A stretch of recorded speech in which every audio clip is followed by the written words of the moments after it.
So I've taken advantage of the RCAC's M113A2 here to go into a little nomenclature note.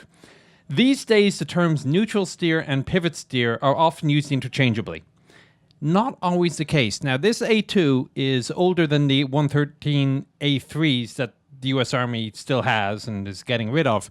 And the main difference you can see if you're an old 113 driver is that we still have tillers instead of the steering wheel that you have in the A3. Now, the tillers are nothing new. You pull back the right stick, you start going right.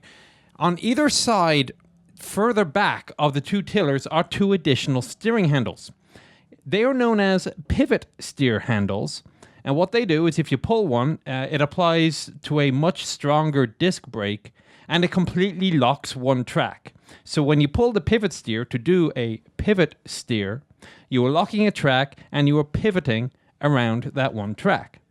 Now, for more recent folks, like if you're in a Bradley or an M1, to do a neutral steer, you actually have to change the gearbox to a new position, which is marked as P for pivot, or PVT.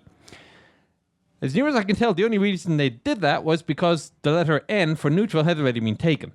So today's tankers, at least if you drive a Bradley or an Abrams, will say pivot steer is neutral steer. And the Americans may very well be unique to this. For historical purposes, pivot steer and neutral steer are different things. So there you go.